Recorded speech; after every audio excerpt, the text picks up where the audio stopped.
मौन रहना एक कला है। इन 5 अवसरों पर चुप रहने वाले लोग बड़ी सफलता हासिल करते हैं। अक्सर कहा जाता है, समझदार व्यक्ति वही है जो बोलने से ज्यादा सुनने में विश्वास रखता है।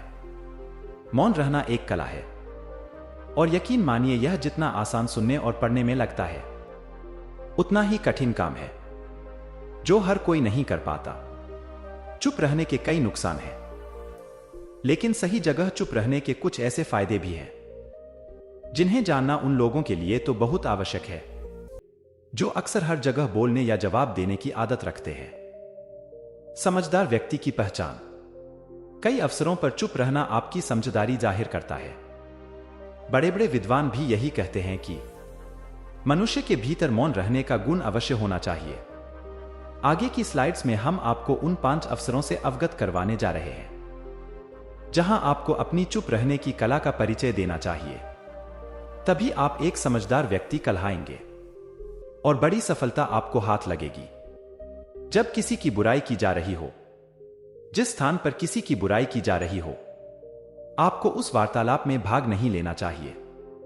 अगर किसी कारणवश आपको वहां मौजूद रहना भी है, तो भी चुप रहने में ही भलाई है। किसी की बुराई हो रही हो तो आपको किसी भी रूप में अपनी राय वहां व्यक्त नहीं करनी चाहिए, क्योंकि अगर आपने कुछ कहा तो वह कल आपके बुराई भी उस व्यक्ति के सामने कर सकता है जिसकी निंदा आपके सामने की जा रही है। अधूरी जानकारी हो तो चुप रहे। अगर आपको किसी घटना या व्यक्ति के विषय में पूरी जानकारी नहीं है तो आपको हर हाल में मौन रहना चाहिए। अधूरा ज्ञान न होने से कहीं ज्यादा खतरनाक है। इसलिए यह कोशिश पूरी करें कि आप बिना पूरी बात जाने न तो अपनी राय रखें और न ही अफवाह फैलाएं, अन्यथा आपको सामाजिक रूप से निंदा या हास्य का पात्र बनाना पड़ सकता है। अगर स्थिति ज्यादा गंभीर हुई तो आप स्वयं या किसी और को मुसीबत में भी डाल सकते हैं।